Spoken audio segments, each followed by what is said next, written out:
Good afternoon, and welcome to the fifth annual It's Time to Act Forum Series, where we move from conversation into action. I'm Angela Miles, Vice President of Racial Justice and Public Policy with the YWCA Minneapolis. I'm thrilled to welcome you all to today's event.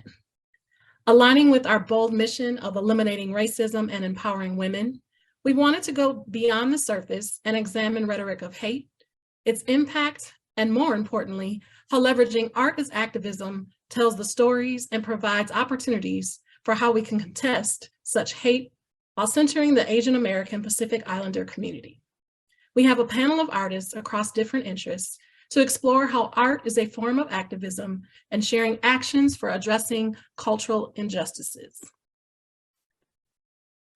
As we get started, I wanted to give special thanks to our sponsor, the Hmong American Partnership.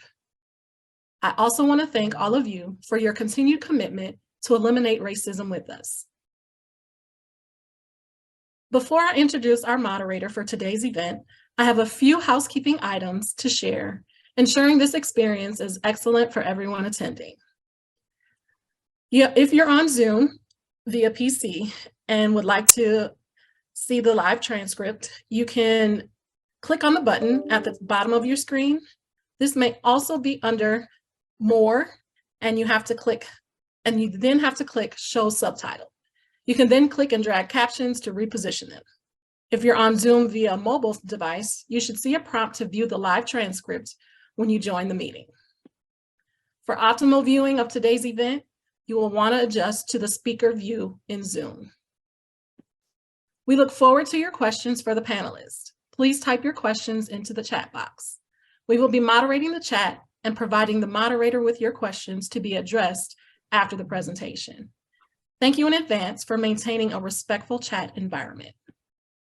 And the last of our housekeeping items, if at any time during today's program you experience issues with Zoom, we have team members on hand to assist. Added to the chat is the email address you can use to ask technical questions at engagement@ywcampls.org. I have the tremendous pleasure of introducing today's moderator, Hetty Tripp. Hetty is no stranger to the YWCA Minneapolis, as she is an elder with the Minnesota Coalition of Asian American Leaders and the Asian American Alliance for Justice. Excuse me, let me back up. She's no stranger to the YWCA Minneapolis, as she has been one of our longstanding racial justice facilitators since we began the program. She is an elder with the Minnesota Coalition of Asian American Leaders and the Asian American Alliance for Justice. As a published poet, writer, and memorist, Hetty draws on her rich life experiences as a Singaporean Eurasian, immigrant and wife, mother and grandmother to a fiercely social justice activist, Black and multicultural family. She is a retired lecturer in Asian American ethnic studies and continues her work as co-facilitator of the introductory anti-racism workshops hosted by St. Cloud State University. She is a recipient of arts grants from Central Minnesota State Arts Boards with funding from Ignite Foundation and the National Endowment of the Arts. Hetty's accolades includes St. Cloud Mayor's High Five Award for Cultural Diversity, the Asian Pacific Leadership Award from the Governor's State Council on Asian Pacific Minnesotans, and the AARP Minnesota 50 over 50. Earlier this year, Tripp was honored by the City of St. Cloud with the Legacy Award. Please join me in welcoming Hetty and our guest panelists to begin today's conversation. Thank you, Angela, for your gracious introduction. I want to slice through the rhetoric of hate as we center on art activism within the Pan-Asian community and anti-Asian hate in America. Anti-Asian hate is a documented reality. In 16 of America's largest cities, anti-Asian hate crimes increased 145% alone in 2020. Nearly 11,500 hate incidences were reported to the Stop API Hates Reporting Center between March 19th, 2020 and March 31, 2022. The National Asian Pacific American Women's Forum's research showed that the prime target of 2/3 of these incidences were women and girls. Pacific Islander women had alarming high rates of racism and discrimination. So we are clearly seeing the intersections of racism with xenophobia and misogyny. But our focus today are the experiences within the Asian and Asian American communities in the United States. Our discussion today is with two amazing Minnesotan Asian American leaders in the art world. But before you get to meet them, do keep in mind that the term Asian American was coined for the US Census, and it lumped everyone with Asian heritage into that term. Asian Americans obviously are not a monolith. We are not all the same. As many of you know, anti-Asian hate is deeply ingrained in the history of the United States. It began when Chinese working class men came to this country during the mid-1800s because China was experiencing years and years of severe droughts and famine, and Chinese men and boys left their farms, their homes, to earn money to send home to their starving families. Many came to California, drawn by the Gold Mountain stories of wealth. They were willing to work hard and were exploited by corporate powers and were pitted against white workers, including Irish immigrants who had escaped the potato famine of that time. But this hatred became life-threatening and culminated in the racist and classist federal law, so that affected the whole nation, the Chinese Exclusion Act of 1882, banning Chinese male workers from entering the US. But also note that resistance from the Chinese community at that time was constant in the courts and the streets. This law was only overturned in 1943, but then replaced with the demonization of Japanese Americans during World War II. Again, note, anti-racist resistance was constant. So it's not surprising that these anti-Asian sentiments keep surfacing in America. The attack against Vincent Chin in 1982, the attacks on Sikhs after 9/11, the murder of Asian salon workers, and the rhetoric of hate from the past president, blaming the COVID pandemics solely on China and consequently on all people who looked Chinese. And this had life-threatening consequences in our Asian community. Again, resistance was constant. From our Asian and Asian American communities, artists became leaders, progressive revolutionaries, and educators.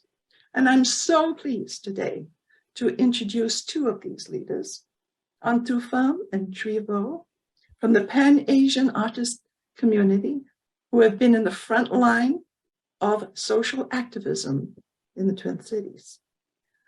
Antu Pham, I would love you to introduce yourself to our participants here.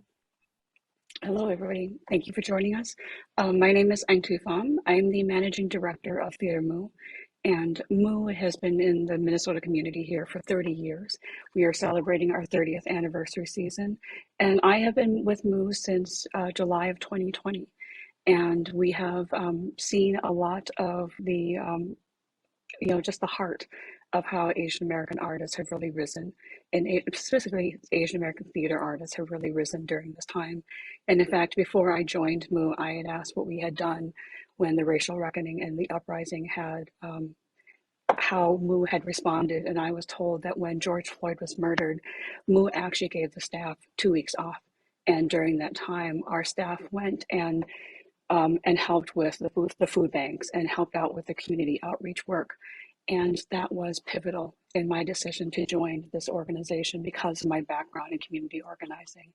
So I'm really excited to be a part of this conversation. Thank you, Antu. Tree, if you would like to introduce yourself to our to our participants. Absolutely. Thank you so much, Hedy and Antu, for being here. And as for myself, I'm Tree, or Dreval for the Viet folks out there. He as pronouns, and I am a cultural organizer, that's my title at least, over at the SEED project, and SEED stands for Southeast Asian Diaspora.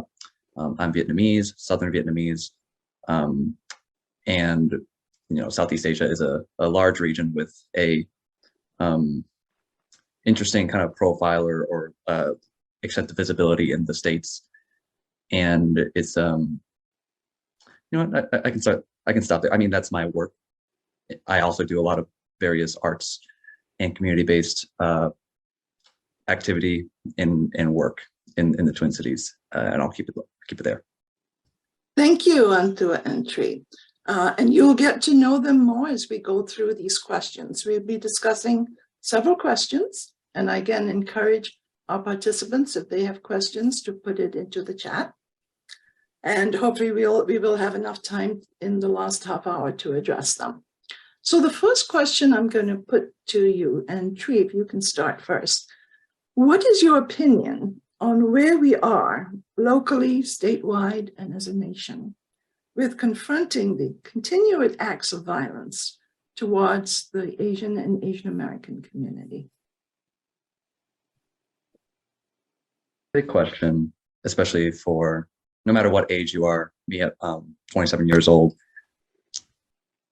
being raised in a certain technological environment, a social environment based in being literate, using platforms, social media platforms, and being very interconnected with people. Like, the way we become literate around social issues is very rapid, very accelerated. And I think as it pertains to specifically confronting violence towards Asian American communities, I think about the term violence. Violence we usually think of as an interpersonal, one-on-one instances of assault. Included in violence, though, like in a different way, I would include like housing discrimination, food apartheid, like whether communities have like access to nutrition, like nutritious foods, labor activism, like labor conditions, like things that can prevent people from having a good quality of life, that would prevent them from representing themselves well, whether through governance or in their own communities or whatever avenues help elevate the quality of living for different people. So as it pertains to Asian Americans, I think the violence is included in like attacks on elderly Asian people, women, femmes, trans people, differently abled people, that included alongside that is like the violences in these structural ways, in ways that no matter what is like the reduction of quality of life overall. There are different violences that I think are worth being able to become literate around.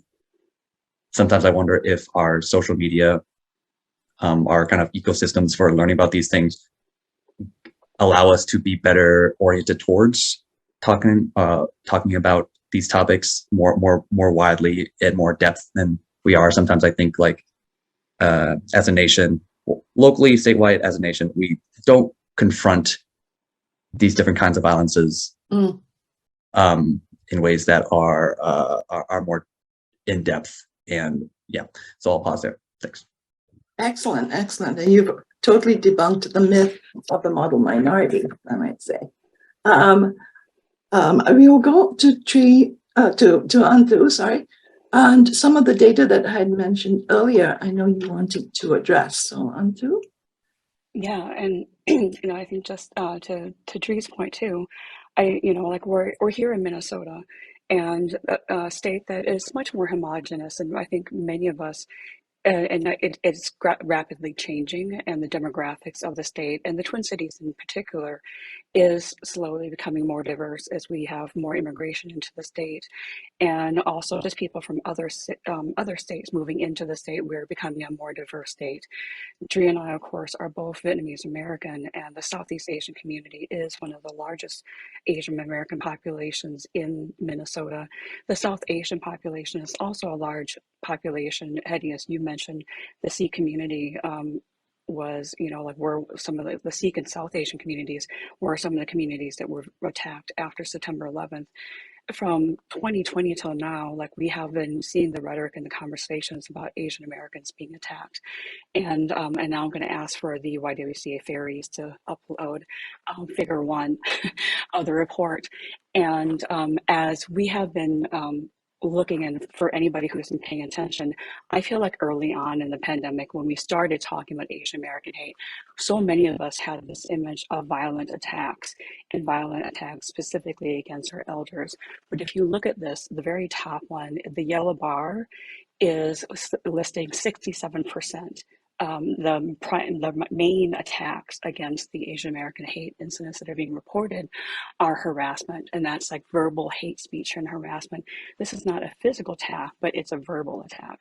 And so, and further down at 17% is the physical assaults. And so while the news media covers the people being pushed off the subway train, the elderly people being physically attacked in their homes, and even younger people being attacked in their homes, the majority of the violence that is actually happening is of verbal nature. And oftentimes, as a community, we downplay that. And the impacts that language has is really, really sharp.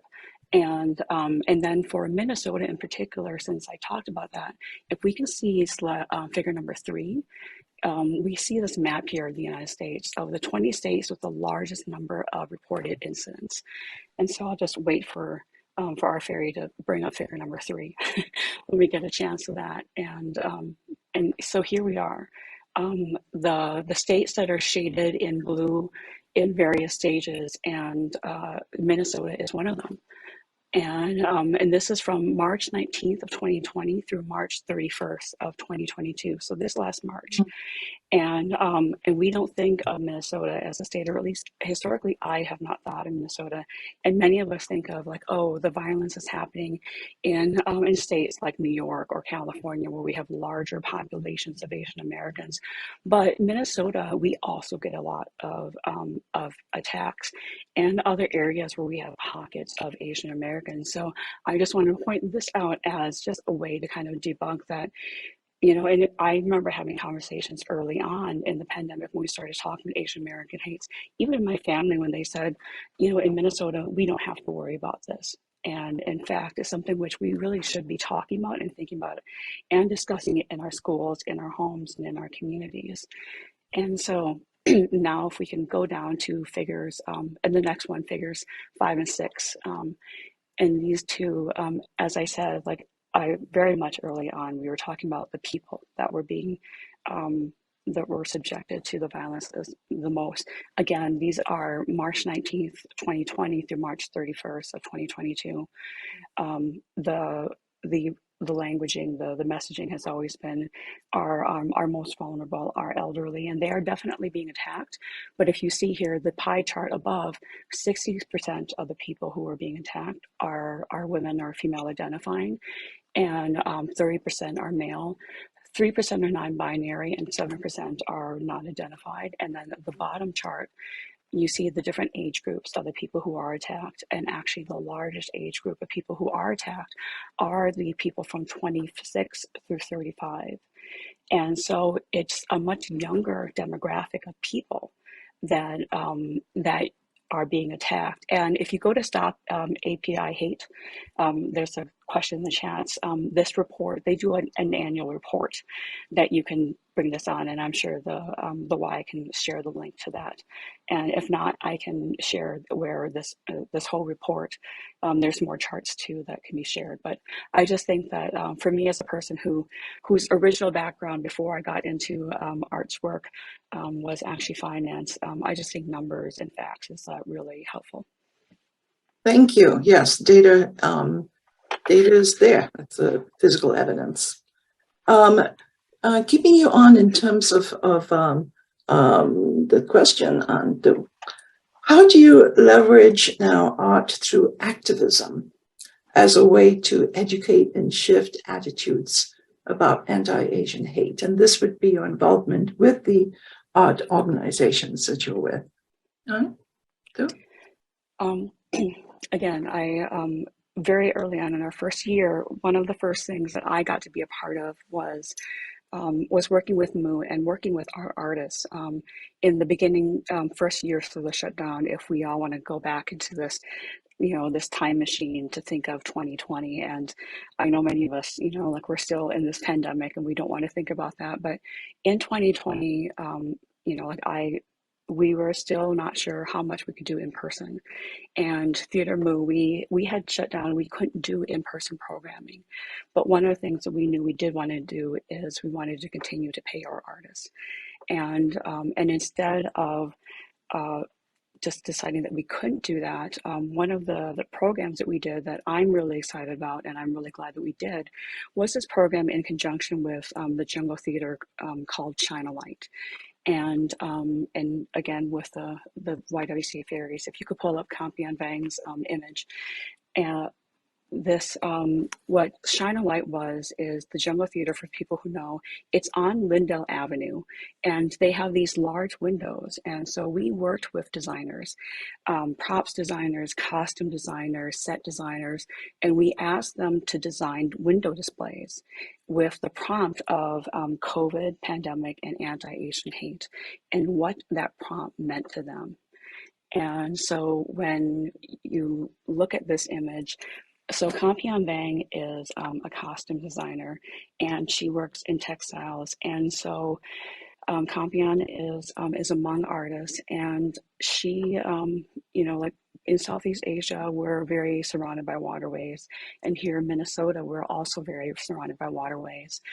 And Campion said that when she got the prompt of anti-Asian hate and COVID, she got angry and she got sad because of the violence that was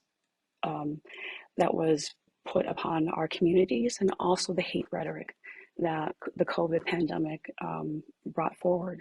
But as she sat along the Mississippi River, she was really drawn into the waves of the Mississippi. So she created this woven piece, and that was put in the window with a write-up. And for us, Shine a Light was a way to employ artists that would not have a way, because we were like some theaters, including ours, were doing programming where we hired performers, but the artists that would normally work backstage, the designers, the costume makers, and other people, they also in a production have a voice, but when you do virtual, they have less spaces, and this was a way for us to work with them. And we're just so glad that that we were able to work with somebody who was talented as Campion to put this piece together. And we actually own this piece now. We're going to figure out where to put it in our office. And if we can move to Kenji Shoemaker and Abby Warmbow's piece now, Gail. I want to also highlight another piece that was part of this display is called Sembazuru. I'm going to pronounce this wrong.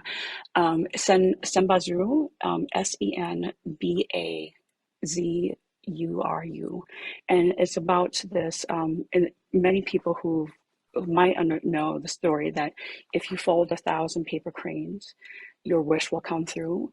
Well, Kenji is a props designer, and Abby is another one of our designers, and they work together.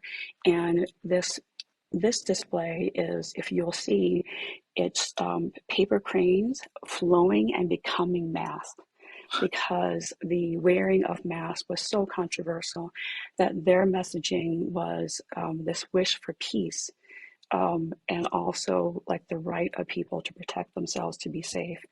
And in the working and the creating of this, they worked with students from the Fair School in Crystal, I believe, to create these paper cranes. And so also just, we're again a really wonderful piece and something that we were really happy to be a part of. And so just showing ways that theater artists can really speak to violence and hate without needing to even say very much. Wow, that says so much, though, Antu. Where are they now? Are they in storage or? They are, well, the Kenji and Abby's piece has been broken down, and many different people who are in Moo's community have strings of paper cranes. And also we have since given the paper mask to, at the time, if you recall, people were having problems having enough masks. So we donated a lot of the masks to hospitals and to other places where they were struggling with having enough masks. So thank you. Thank you. One of the things you brought up, and Tree, as you answer that question, to address, the need to value artists, to pay artists. I think we had talked about that some. So, Tree, how do you leverage art through activism as a way to educate and shift attitudes about anti-Asian hate?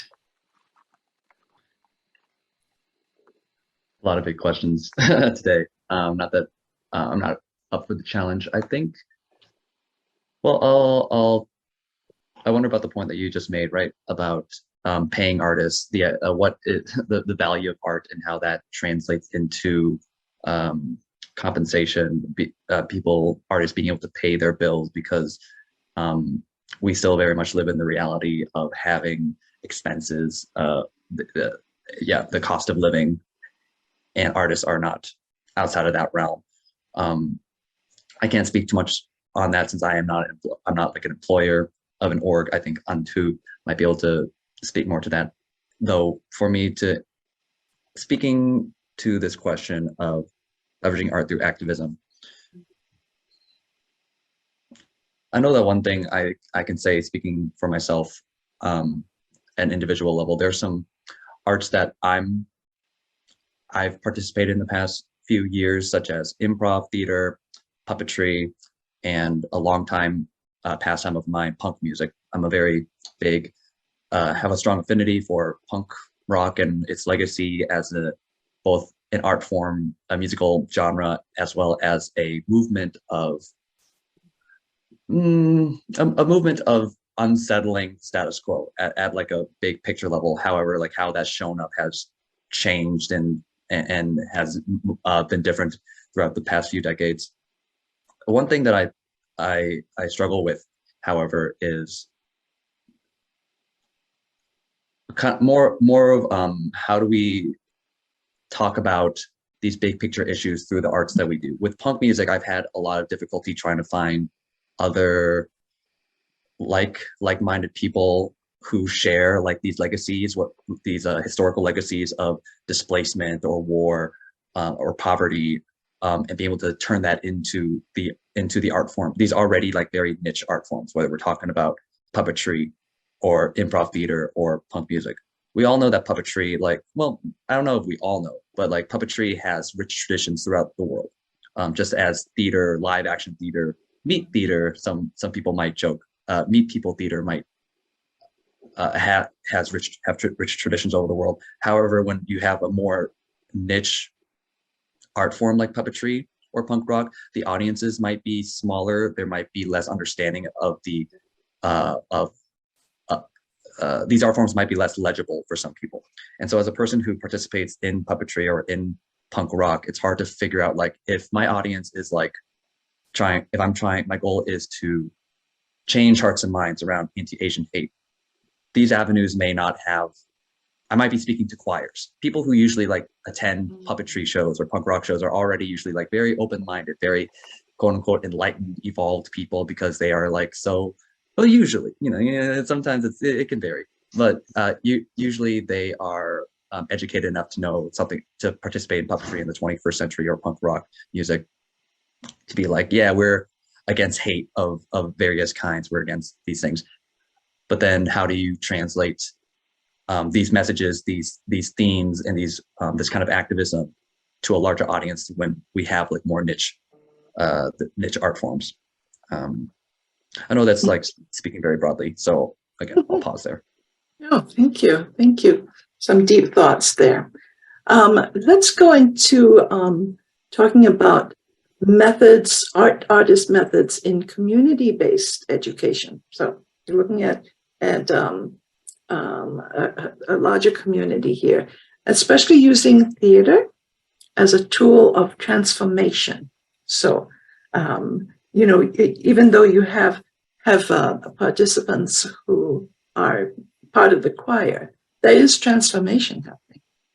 So, for example, theater of the oppressed, it includes performance, activism practice, educational forum, and the audience members are not just passively listening, but very active in engaging with each other to tackle these issues of oppression, economic inequality, all the issues that you were talking about, Tree, sexism, racism, and other challenges. So, Tree, have you, as part of the Asian American artists group and organizations, used these methods, community-based education? How have you used them? I think there are two. Community-based education and art have been very separate lanes for me. Like, it's been just as I've kind of tried, attempted to kind of distill or explain in my previous answer, it's very hard to figure out where can arts, activism, and education like intertwine or braid with one another. I've done, through my work at the Seed Project, I had this program called Rad Cafe, which was a private cohort, a private co-learning cohort for people to talk about things like topics around political economy, like how does money affect politics and governments affect like free markets and all that markets. And I did like talk to people who work in arts, like arts museums. They do various arts things, but I also talk to people who are like biology students, people who are like done grad school doing international studies and things like that. However, it's not always easy to figure out when does the art get brought into like this very academic space of like, sometimes activism, we employ a lot of very theories and high level concepts. Even the idea of white supremacy. I actually had a conversation with a girlfriend of mine, an ex of mine who, coming from a black family, she talked about how like the word white supremacy wasn't used. It was racism was like the main word. And it's only been, and this was not even like 3 years ago, where I think white supremacy has emerged as a term that's become more widespread. But I think before then, I think it was still very much like an academic theory of like, what does that mean? And so slowly, I think like we're starting to see these theories or these concepts be more accessible to people so that they can use it in an art space. And so yeah, that's my attempt at community education. As for arts, like I've been trying to make a punk band for years, a melanated punk band with like other black and brown people, so that we can just like yell out loud about eating bad food or like being ne'er-do-wells or something, and just like having fun while you know saying what like once in a while saying like a political statement. And I think like being able to have fun through our arts is important, so that we can like spit this fire, you know, like all this arts activism is a lot of fire breathing, and sometimes we just want to chill out, but sometimes it's like, you know, it's very exhausting to both be breathing so much fire and trying to find people you can like kick back with as well, because yeah, arts activism and community education can both burn you out on their own. They burn you out really fast, but like together, if you don't have like a good strong network of people to like just do very trivial things with, the burnout's is very rapid. I didn't give you. Yes. Look, I'm gonna pause there. I could say more. No. Yeah, no, I want to hear more as we go on. But I love that image of a tree, you as a fire-breathing dragon. I love that. And yeah, burnout is a big thing in terms of artists, and if you're not valued, especially. I'm going to send this over to Anthu in terms of how you, especially as part of Theatre Mu, have used community-based education as a method to educate people on anti-Asian hate. Over to you. Yes. I also just want to take a moment to acknowledge one of my favorite moments of community art was actually a performance of Trees, where that puppet show at the Vietnamese church, and Tree and a couple of puppeteers did this performance. And what I thought was really lovely, it was a puppet show intended for small children, but what I saw was the adults, their parents, watching this and seeing a puppet show that was a very distinctly Vietnamese story. And after I think about 10 minutes, the kids were just like, okay, I'm ready to get up and get going. But it was the parents who were just like, can we just stay a little bit longer? Just stay so daddy or mommy can just finish watching this story, because they were now invested in the story. And what was the story, Anthu and Tree? Tree, I don't know if you like, it was the boat one. Yeah, I can explain it briefly. Like the Amazing Cowboat. It's actually an adaptation that Open Eye Theater, based in Minneapolis, at their puppetry venue. A 10-year-old story about a kid who is in his bathtub and imagines like his toy cowboat like takes him on an adventure, and it's very fantastical. And I will say, like, the main character is Vietnamese for this show, adapted by a local Vietnamese puppeteer named Oan Vu. I think it could be anybody's story, and that's the beauty of it. Like, Vietnamese or otherwise, we just hope that you connect with like the characters. So yeah, back to you, Anthu. So anyways, like I wanted to kind of give props out, because Tree is actually a really great puppeteer, and wanted to make sure we acknowledge that. I just kind of like changed tunes, like not completely, but for our work at Theatre Mu, what we've always said is Theatre Mu was built on 3 pillars of Asian American history, art, and social justice and community activism. And so for us, the community work is part and parcel of who we are as Theatre Mu. And how that comes into place is, one, our community work in terms of nurturing and developing the next generation of Asian American artists.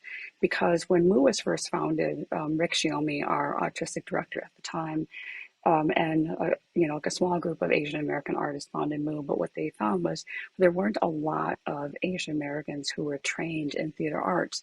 So the rhetorical story was that Rick would literally go into restaurants and ask servers, other people, it's like, hey, do you want to act? And he would recruit people while having dinner at a restaurant and ask them to audition for shows.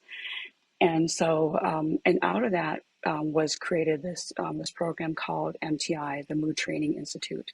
So on a regular basis, we have classes to help educate and train our Asian American community into theater arts. And if Gail, if you could just pull up the MTI class photo, just kind of like to get a small image of.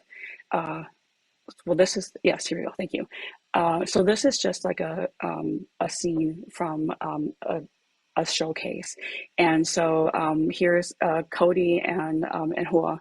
Cody's sitting in a chair, and Hua is sitting in her a hot pink wheelchair, and they're acting out a scene. And to be honest, I don't know the scene, but what they do is after about 6 or 7 weeks, sometimes 8, depending on the class, of like learning different parts, components of acting, the students will take scenes from different plays, a lot of times plays that Mu has actually performed on the main stage, and they'll get to act it out and just get this experience of educating from Theatre Mu artists, and just to kind of see through that. And we have everything from a musical theater class to a movement-based class and acting classes, and so that's one component of it. And then Gail, if you can just show the other two. Last year, no, sorry, 2 years ago, we started this. This is from our summer camp. We started a youth summer camp. And and with that, same thing. We have movement-based classes, we have acting classes, but we added an extra component, which is Asian American and theater history, because just acknowledging that in our schools and our K through 12 education, we're not taught Asian American history in the same way that we're taught a lot of other history. So MOO is hoping to add to that component. So we allow the kids at this point only junior high through high school, about 3 weeks, and then we have showcases where their families can come along. Just full on like training with actors that we work with that are actually like trained through how to teach to teach, and they're learning theater arts, but also learning about the history of theater arts in our summer camp, in our training institute, and that's like one component of it, and then like the last couple of photos, if you wouldn't mind, Gail, putting up the different pond photos. This last fall, at the beginning of our season, we collaborated with a theater called Stages, which is based in Hopkins. And Stages is a children's theater. They had reached out to me last year and asked us if we would want to work with them on helping to produce a play called A Different Pond. And for people who are longtime Minnesota and poetry fans, you might know of a poet named Bao Phi. And Bao is a long time and pretty, like, I think Minnesota famous, if not like nationally famous Vietnamese American poet. His first children's book, A Different Pond, Stages and MOO adapted to a play that was just closed this last fall. And yes, I love Bao's work too. And what we really loved about this piece was we were able to work with a young Vietnamese American playwright, Jessica Lou Peltier. This was her first play that was actually produced on the major screen. Jessica is 22. She's so young, but really talented. And on top of that, the cast was all Southeast Asian. Benji, who plays the young kid here, he's 11 years old. And it was such a joy to go into the rehearsal room. And Hugh, who plays the dad, is also really quite young. And to be in the rehearsal room and to talk to them and to be through rehearsals with Jessica and everybody and to talk through this. And one of the best parts of this, and I know it's a little bit moving past the community work, but what we heard was people coming to audience talkbacks, people coming up to me afterwards, and people telling Stages that how valuable and how useful this was for them and for them to be able to bring their kids. We had one person who said that just watching this play and seeing just the set and or just how the father kissed his son made him feel like it reminded him of his childhood. I have another friend who brought her son, and they're Somali, and she said that her son loved the father character the most. And for us as people to see this sort of father-son connection and bond, which we don't often see in Asian American families and depiction. And then in this storyline, in this play, there's a number of references to starfruit and how the father did not like starfruit because he thought it was so sour. So my friend and her son afterwards found starfruit and they tried it. And he had to call me because he's like, I hate starfruit too. It is too sour. And so what was really wonderful was the specificity of how this play was so Vietnamese and how we made it very, very Vietnamese, but yet this young 8-year-old Somali boy felt like so connected to the story. And I think for us, these are the ways in which we build community, and for many of the people in this play, like this is like their first time of being involved in these sorts of productions, and for everything from our training institute to our summer camp, it's a way for people to get involved from the early stages and to kind of bring them forward. And we're hoping to continue to engage more and more people from every place. And so we do have like professional actors on our main stage, but we do have a number of different programming components in which we're bringing people in. And for us as a theater, we see that as a sustaining thing, because as we try to tell more stories of the Southeast Asian diaspora, as we're hoping to tell more stories of the South Asian diaspora and the entire complexity and breadth of the Asian American diaspora, to tell it more authentically, we need more people working, and we can't have people working if they don't see the value of being involved in theater.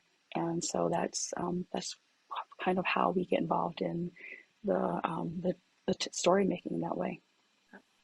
Community-based. I love how you described him getting artists from restaurants. I'm assuming Asian restaurants to get Asian artists. Yeah, that's pretty amazing. So,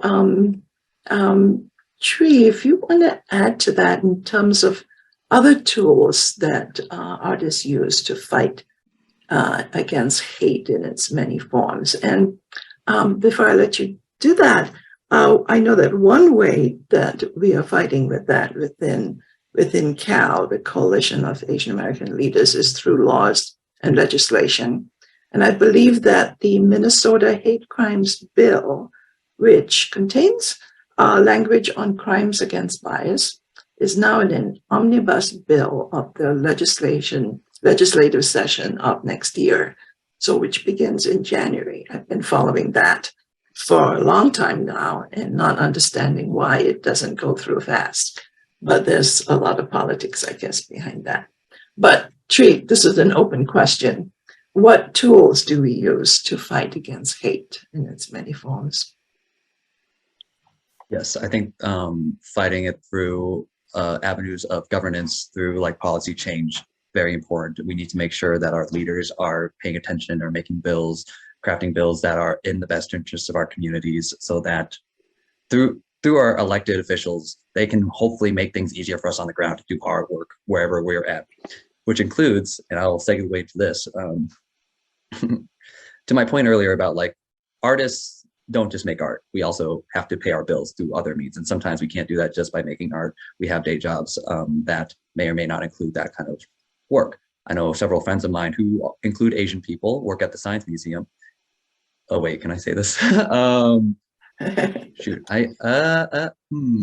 there. Let's say there is some labor organizing over at the Science Museum, and just to be safe, because I don't think I actually got the go ahead to talk about this. But the point I'm trying to get at is that one form of hate is misinformation, right? We understand that misinformation, disinformation is very causes people to act in ways that can be very burdensome to various communities. And one of these forms of disinformation, if I were to use disinformation as a form of putting people at risk of being targets of hate, includes like not knowing your rights as a worker. Because in order to get the money needed to like pay your bills and to put food on the table and feed your kids, feed your community, is to work. We have to give up our labor power, our labor value, in order to receive this financial value, because we live in a money-based world. And so I know a lot of big picture stuff, but like zooming in, like at your workplace, if your employer is actively, if you and your coworkers are actively trying to get better conditions for yourself, and your boss is telling you, nah, don't do that, and then that boss is telling everyone else like you are bad for coming together as like a group of people fighting for better conditions for yourself, just whether you're doing that just like fighting for like in solidarity with other marginalized groups. If you are the marginalized group of workers trying to fight for that, and your boss is spewing disinformation, then that is a form of hate. And I think, especially for artists, we are already at such like at risk of not being able to pay our bills and not being able to do the art that allows us to transform the world. And so making sure that our working conditions are sufficient for us to at least live a subsistence lifestyle, being able to like cover our basic costs of living, is crucial for us to do art at all. Like we can't talk about art unless we talk about artists being able to pay for their stuff, pay for their costs.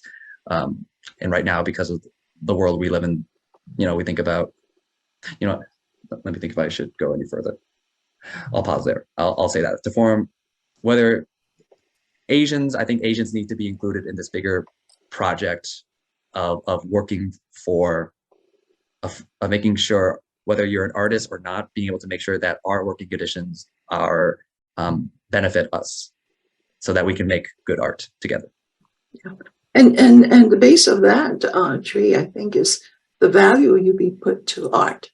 Usually in schools, especially in schools, that's the first subject that gets cut. There's not enough money in art education, and this is for our children, you know. So it has, and then, you know, what Theater Mu is doing with the youth and other organizations doing with the youth is filling that void. But public education and even private education should put a lot of value in terms of art as education, of a way of learning. So that's pretty deep. Thank you. I want to address this question before we go into Q&A, if there are any. And just drawing from radical visionaries and artists like Toni Cade Bambara, a Black feminist, says the role of the artist is to make the revolution irresistible. Grace Lee Boggs, a prolific writer, Chinese American, says that revolution is based on people exercising their creativity in the midst of devastation. And it's one of the great historical contributions of humankind. And then one of my favorite artists, she's Japanese American, Nobuko Miyamoto. She's a dancer, singer, and actress. Her song is 120,000 Stories, is of the 120,000 Japanese Americans who were incarcerated in America during World War II without due process. And there was resistance. And she ends her song, "No wall can hold my spirit. No law can steal my dreams. No hate can stop my dance." So let's see, who do I start with? Tree, what or who sustains your imagination to go forward in your work? Sadly, my first answer will not be an Asian person. That's okay. Toni Cade Bambara is a Black feminist, amazing woman. Absolutely. Yes, there's a deep, rich well of thinkers and leaders to draw from, including Toni, including Nobuko and Grace Lee Boggs.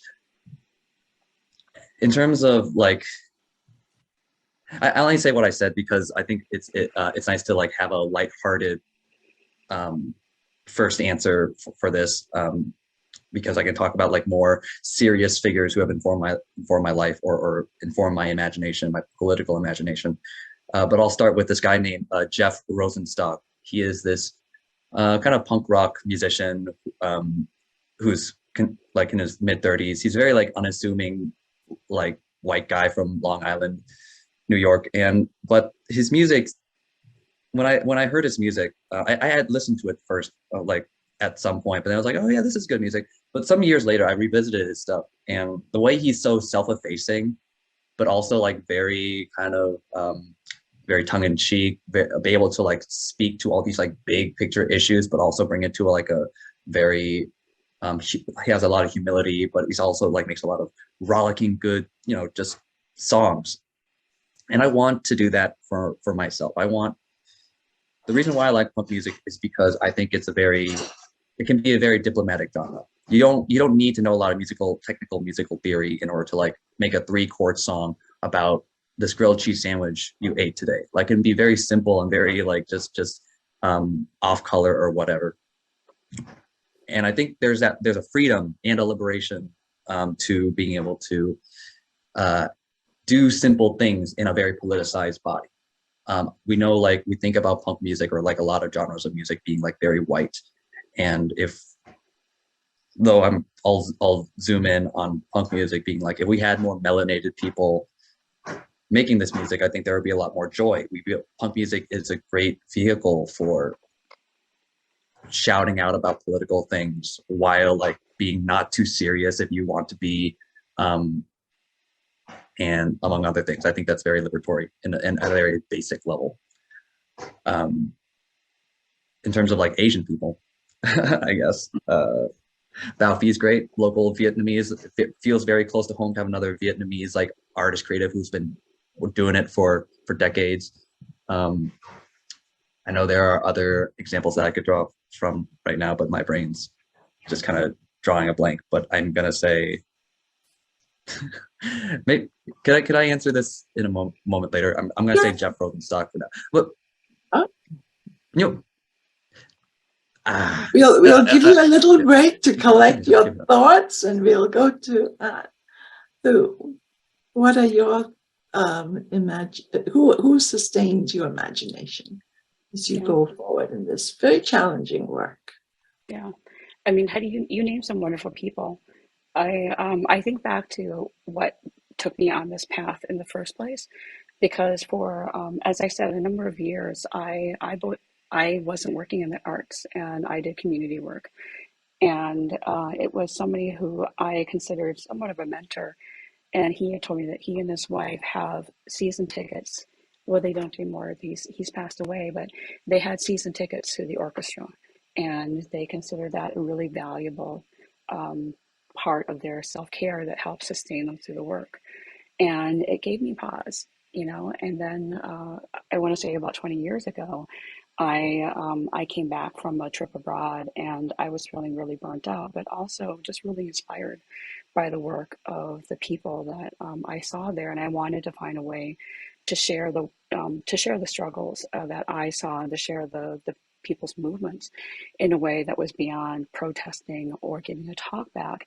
And that was what led me to getting involved in MISNA, an Arab American arts organization, and working with their film festival. And that kind of led me into this trajectory of doing the arts. And once I got more involved in the arts, I realized, as a person who really cared about the work, how healing the arts is. And as I've been working with Move for the last couple of years, for me, it's these quiet moments. Like I got to work on VidCon at the Guthrie this last fall. And by working on that, I ended up having a conversation with my father, where he started sharing about his own experience in being at a military base in Arkansas himself, like the main character. And I had, I'm 48 years old, and in 40 some years, I had no idea that my father had been on a military base in Arkansas.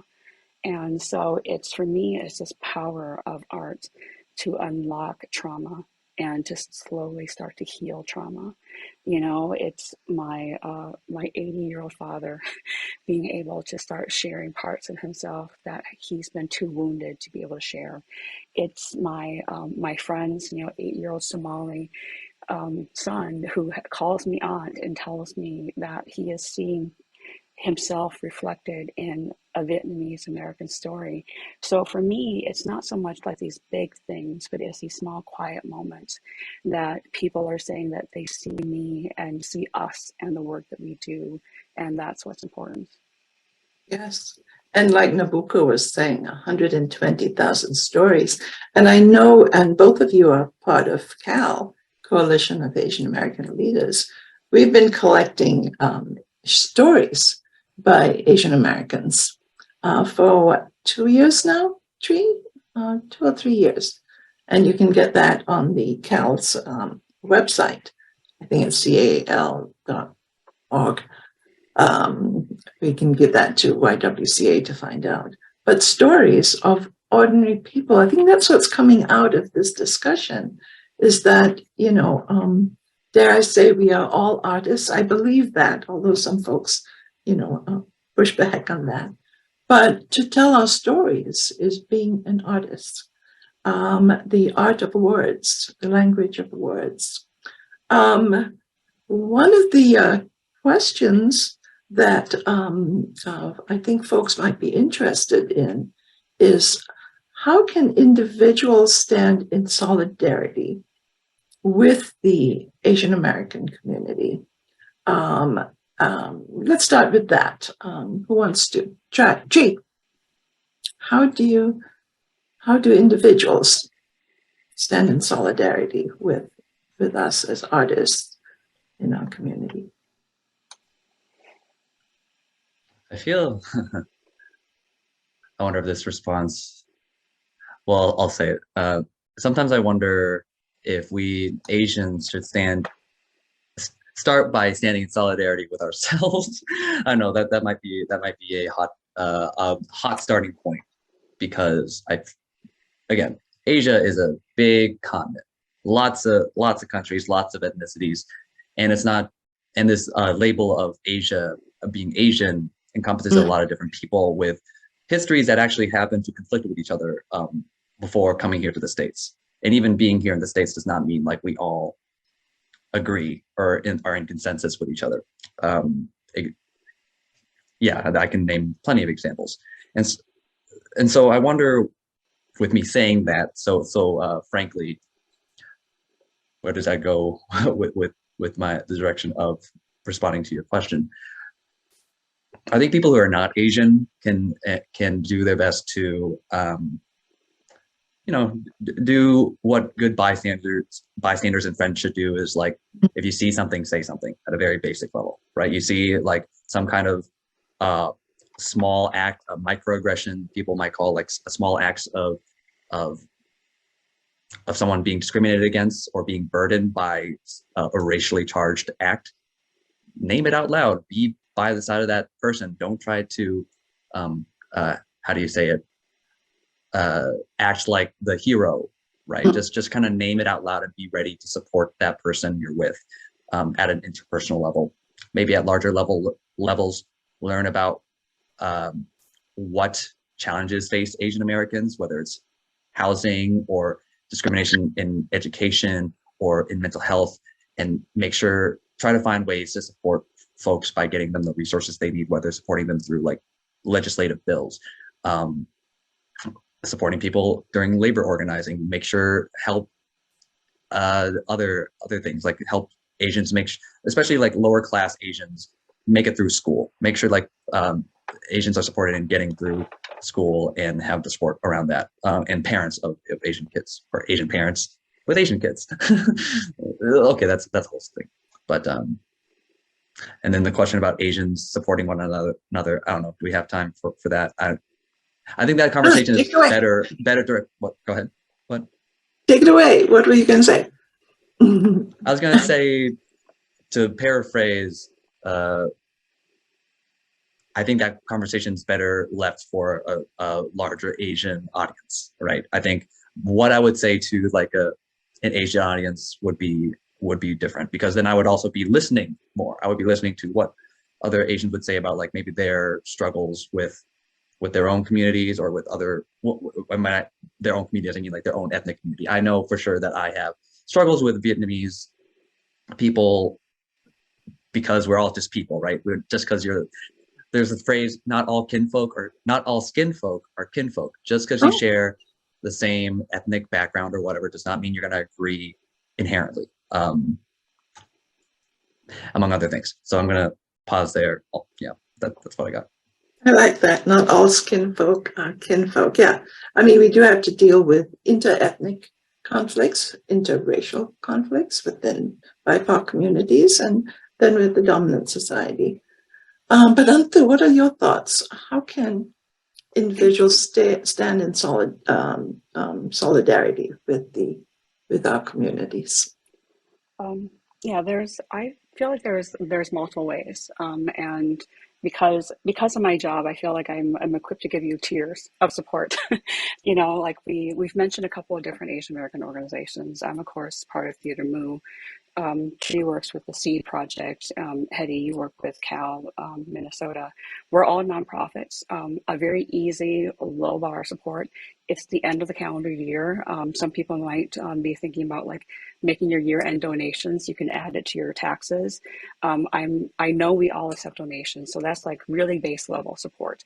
And for Moo's side, you know, like we are trying to raise more funds so that we can continue to pay our artists more. So that's my low bar pitch. Second level, learn more about us. I think by attending this, you're already taking the first step, which means you care and you want to know. There are people who have written, very smart people smarter than me. Erica Lee has a book called The Making of Asian America. As I've said, I didn't learn about Asian American history in my school.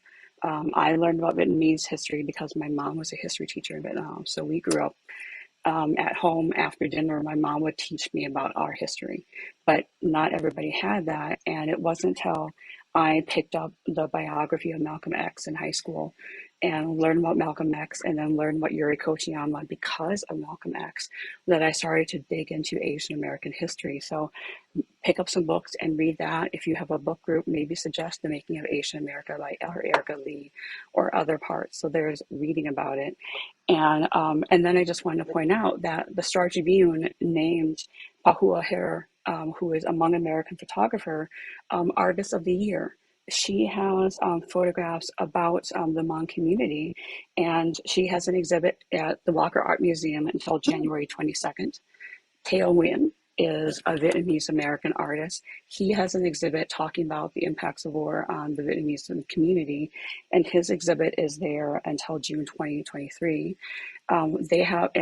He's at the MIA right now, and of course, you know, like we have, you know, like for art things, and it's like many different ways of actually inserting yourself. And of course, Moo has a play, you know, this February about play, but like specifically this coming summer, Samukta Dofusong Vangsai has a play. It's Kung Fu Zombie Saga, Shaman Warrior versus Cannibals, and it's about the secret war in Laos, and with zombies and vampires and you know the way that Samukta does it. So there's many different ways to get involved. I think there's a multitude of ways, and I hope I'll see you at some of those. Yeah. I went to her first play, but I went as a zombie, so I could get $10 off my ticket. But we'll probably have something like that again. Yeah, here's a really good question from Colton Muth. Thank you for the question. Expressions through art and music is important in schools, in life. And with budget cuts, those, as I said earlier, are always the first to go. And if you want to focus here on anti-Asian hate here and how that connects with education and the importance of it being at the top, just so that for being supported by educational institutions to keep especially kids creating. Tree, address that if you can, if you will, in terms of what methods could folks do collectively to get the arts to be more valued?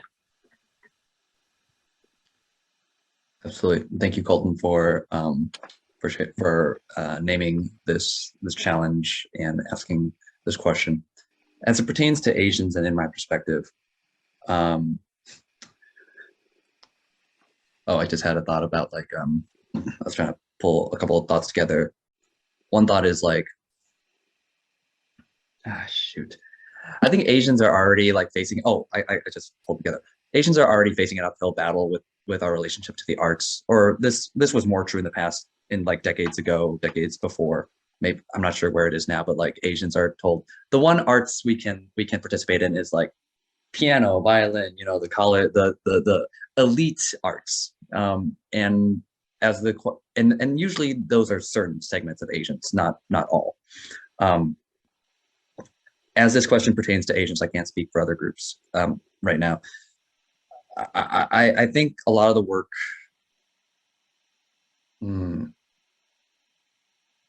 This is a hard one because I don't want to just tell the parents of Asians to be more open-minded or whatever, something patronizing like that. Not that they shouldn't be, because I know growing up, in high school, I was a theater person. I did clearly some kind of performance energy here coming from here.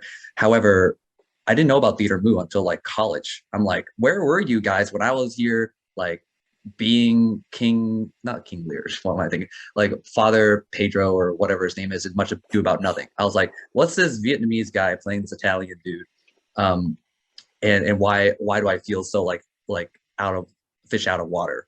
And then I'm learning about Theater Moo. I'm like, where's MTI when I was younger? Then that gets into this idea of like, can Theater Moo get more funding from like arts grants and stuff, like other ways for an organization like Theater Moo and other Asian orgs, Asian arts orgs, to reach Asian youth at an age where they're like, they need that support, they need that camaraderie from other like their Asian peers to feel like, yes, I can make stories about myself, I can play characters who I see myself in, so that when I grow up, I feel like a confident person. I can confidently step into whatever art forms I want, whether it's arts, whether it's music. For me, I feel like for music, I really like, I don't need to see the faces necessarily of the artists I see in order to feel like, wow, this is activating me. I feel like I can be the Vietnamese Iggy Pop or whatever, just like, just powerful, I just feel powerful. I don't need to see the person. I can just like feel the music flowing through me and make it.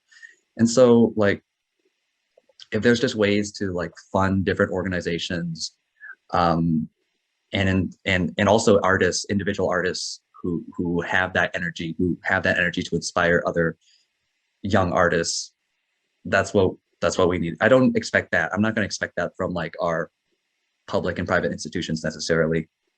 I really think we need like orgs on their own, orgs that are already like specialized in that work to be supported, and individual artists. And you can see, folks out there in the Zoom, the energy that Tree brings to this Zoom. I've known him for a while,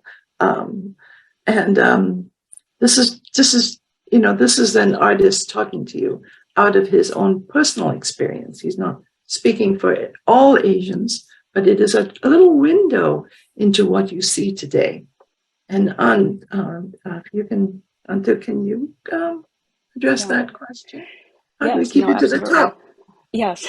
I mean, I want to just address what Tree said about like, where was MTI and where was Moo? And one of the first things that I said when I first started at Theater Moo was, why didn't I know about any of these programs? Because Moo does have this Moo Training Institute and and the Moo Stories program, which we actually collaborate with K through 12 schools, and we do a residency where we teach youth about Asian American theater and arts. But those are things which, until the last couple of years, we hadn't actually even been publicizing on our website. And for me, as somebody who was a longtime supporter of Moo, who would go to the main stage shows, and I had known many of the Moo staff members, I didn't know about this. And I think it's a little bit like, I don't know if it was like Asian humility or just, like, and also like, let's be honest, we're still a small enough organization. We don't have that many staff, that it's about capacity too. But we have really seen, because of our community program where we work with Project Success, we had a program where we went to Leap High School, we've gone into Hmong Prep Academy and Sejong Academy. So we've worked with a number of the different schools, but we have definitely seen a cut in funding for K through 12 schools and programming for the last couple of years. And that actually impacts our ability to do programming as well. I'm very excited that we're currently in a Vietnamese language school in Roseville. So we're doing programming that will culminate in a program at the Lunar New Year. But for us, and how I and we have always talked about this, at least in the last couple of years, has been our stories. And these stories are important because they are the epitome of the Asian American diaspora.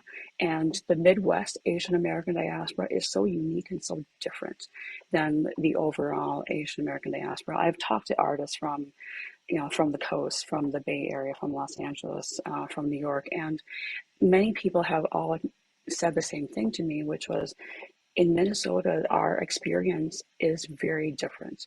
And when the storytellers from Minnesota write stories and tell stories, there's value in that, and they deserve to be told. But if we don't pay the artists, as Tree said, if we don't pay the writers, the playwrights, the directors, the actors, because many of us are coming from 1.5 generation, second generation immigrants, where we have our families, like, and you can't get as much working for a Theater Moo as, Starbucks. So for me, it's important for us to move towards a living wage, not just the minimum wage, but like we are slowly increasing our compensation for all of our artists, because for us, we really value that art, but that also means that the cost for everything is up. And what we've been doing is we've been talking to our donors about that, and this is where that value is. But we have seen, in terms of the grants, many grants funding is moving away from that. So so it's a lot, like, I don't have a good answer for you, Colton, but I think it's having these conversations and being somewhat frank about like our priorities, because it's the same conversation from when I worked at the University of Minnesota, where they were talking about ethnic studies. And you might not make money in some of these programs, but for us, it's the value of who we are as an organization, who we are as a society, and what do we value. Thank you. Both of you have been just so deep in your discussions. We'll end with this question from the Y in terms of, and you have touched on it already, the most challenging part, but also the most energizing part. We've done the challenges. Let's do, what is the most energizing part of the work that you do now in community, you as individuals, right now in the work that you are doing? What excites you that you can share? Let's start. Tree, you want to start? I was gesturing it to, I don't know. Okay, it's too exhausting. I'll just be honest. I feel pretty lucky on a regular basis. I get to do what I do. I work for an Asian American arts organization, and I am surrounded by really talented people who love their jobs, and I don't belittle how valuable that is. And in many ways, this is my dream of what I get to do. And I not only get to work in community with people who, like one of my colleagues from another theater said that Theater Moo takes stories that break your heart, but you tell it with a sense of humor. And and if that's the way that they see us, like, I think that's great. And we get to dreamscape on a regular basis here at Moo. And I am surrounded by storytellers who are not limited by reality, but are also very grounded in reality. So I'm just glad that I get to hang on for the ride and to help support all of these amazing people. Thank you, Antu. And remember, we are focusing here today on the Twin Cities and the art scenes here, but we have all of Greater Minnesota, and I'm from St. Cloud, Minnesota, and that's a whole other conversation that we can have at some other time. But Tree, tell me, what is the most energizing part of you? I mean, you've always struck me as a totally energetic person, just bursting with energy. Right now, what energizes you to go forward? I have been paid to do some projects, so I should keep my end of the bargain, I suppose. Not that the money is the thing that excites me. It's just sometimes I'm just joking around, just being facetious. But in terms of things that excite me, I'm always going to concerts. I don't know. So it's always nice. Lots of different concerts at different venues. That excites me. Always cool to see new artists. I'm doing this puppet show. So the place I mentioned earlier, Open Eye Theater, they have this thing called Puppet Lab, and I'm one of the cohort members for this year. I can just send the link here, or this upcoming season. And the show that I'm developing will be extension into this other show that I'm doing. I don't know what the title of it will be, but right now it's called Punk Rock Dap Wah. Đẹp quá means very pretty or very beautiful in Vietnamese. That's why Antu is laughing. And I'm excited to explore the history, the timelines between like Southeast Asians, well, I guess specifically Vietnamese for right now to like get a bigger whatever. The timelines between like Vietnamese immigration and the fugitivity to the United States and this legacy of punk rock music, which they kind of parallel each other, but so it'll be like an aspirational history, something of like, oh, I wish this was a history, and what if there was like a Vietnamese punk rocker at that time that I could call my great uncle or something, and so that will be a story that I'm excited to develop. So if you keep track of this, maybe you can see the show in late April when it shows. And anything else I'm excited for? My work at Seed, I'll be doing some stuff. I'll be doing this program called the Open Seas, SEA as in Southeast Asians, which will be an attempt at also an extension of a program I did before, which is like political education. How do we talk about politics and money and the state and governments and how all those things flow together in like a Southeast Asian context, how it matters for Southeast Asian people who have been generally much less visible on the Asian, already like low visibility Asian stage. And yeah, so those are things that excite me. Fascinating. We have been with you for almost 1.5 hours, so I'm going to get some closing comments here. And let's start with An, just a few moments of closing comments.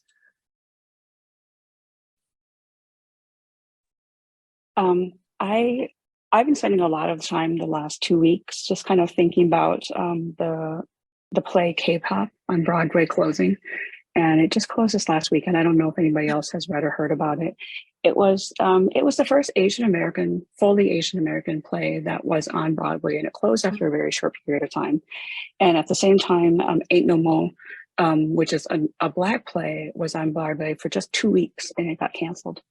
And so, and I've been sitting here thinking about, like our plays, the plays of the BIPOC communities, and another play that I saw that I had the luck to see, Strange Loop, which is a Black queer play that was on Broadway. It opened in April of 2020, and it's now set to close in January 15th. I just think about, because this is my area of theater, performing arts, and with K-pop in particular, a New York Times critic said that he actually, in his critique, called it, used the term squinty-eyed. And yes, exactly. So if you want to go and like look, yes, there's a whole entire diatribe about that. But I go back to what I said in the beginning of this, that words have power. And the value of words and of language, and for just encourage all of you to kind of just spend some time to reassess in the spaces that you're in, and to think about who gets chances to present their arts, and the value of arts, and why arts are here.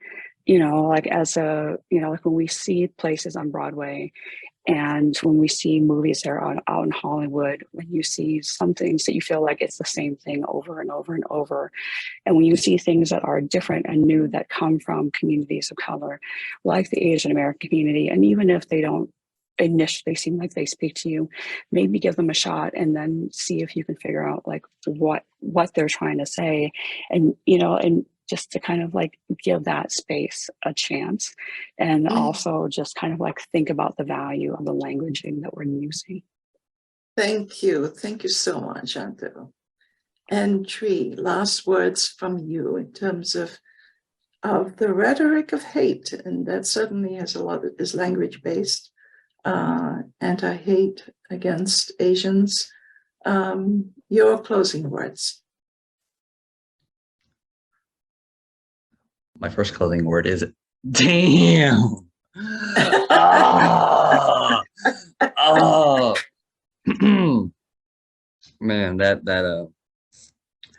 I just that was in response to onto reporting to us some embarrassing theater journalism. And because it seems like the vocabulary used to describe Asians or to even refer to Asians is still very much at this very frequency of triviality and very like negligibility and just not important. Easy to make fun of, easy to jeer at because they come from all the way over there. We only have stereotypes of what they, but these stereotypes are funny, right? These stereotypes are funny enough for us to be like, oh, Asians don't matter. They're just good for being a butt of a joke. That's our utility to Americans. And I'm very irreverent, if you haven't noticed already, in terms of like the way I present myself.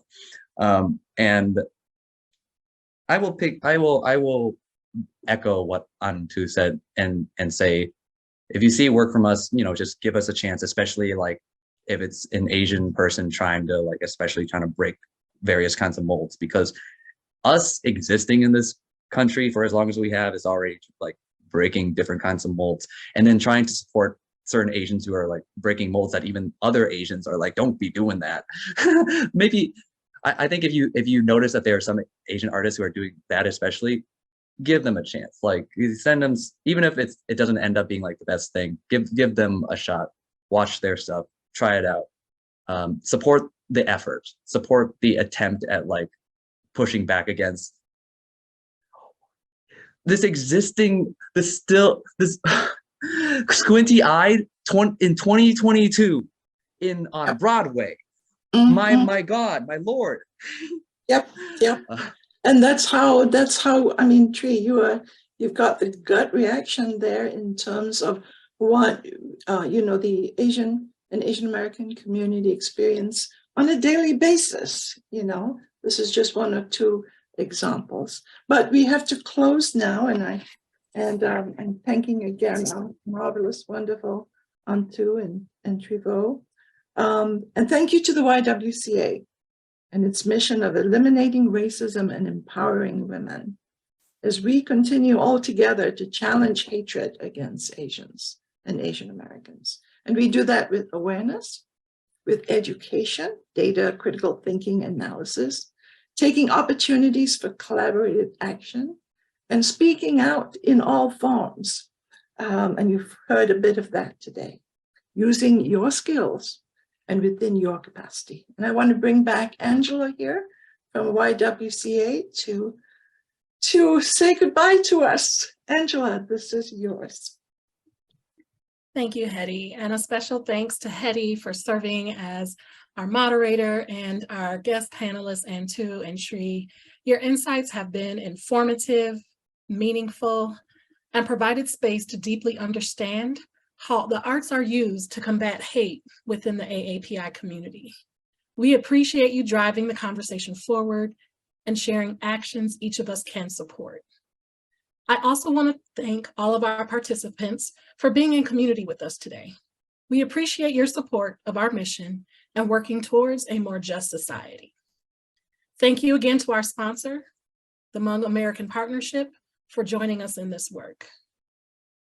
We look forward to you joining us for the second in our It's Time to Act series, continuing with our theme of rhetoric of hate, white violence, white silence, where we will deep dive on several components on white violence with guest speakers Guante, Susan Raffo, and David Banke, along with our very own Kelly Nelson, who serves as one of our racial equity consultants, who will serve as our moderator.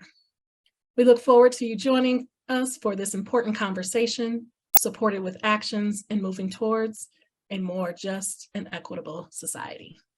Thanks for joining today. Have a great afternoon.